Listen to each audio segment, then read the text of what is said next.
1981, 1994, 2023. Let's talk about Donkey Kong's new design in the Super Mario Bros. Movie.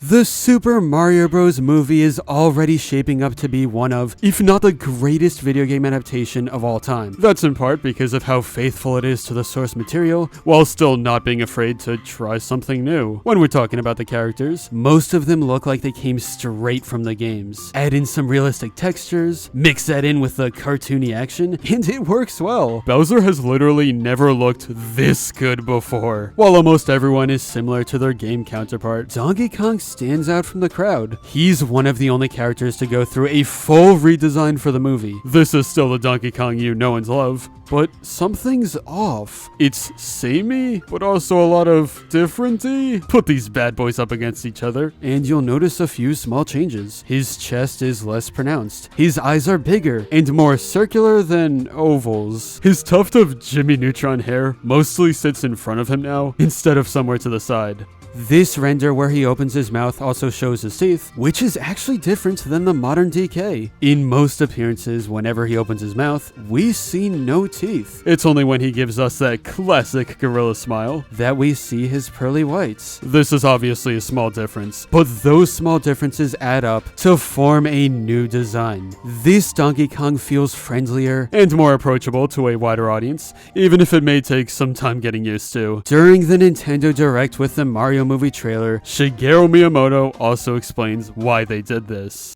Donkey Kong was there too. It's been over 40 years since the release of the original Donkey Kong game, which was also my debut title. We've also changed his design for the first time since he became a 3D model in the original Donkey Kong Country game.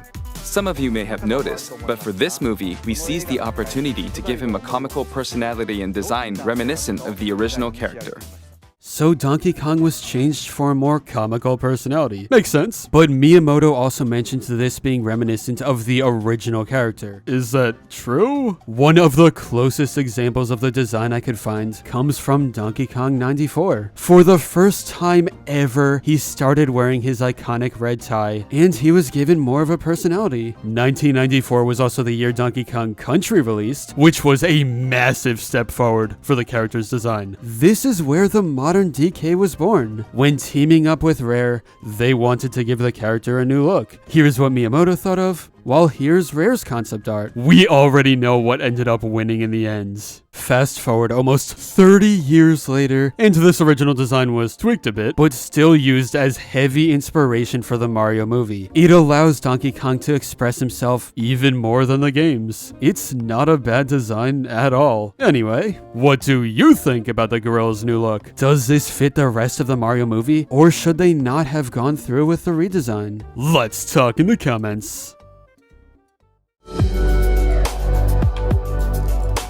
But anyway, that's all for this video. Subscribe for more awesome cartoon videos, give a thumbs up, and comment below to let me know what you think. Thanks for watching, and I'll see you guys next time.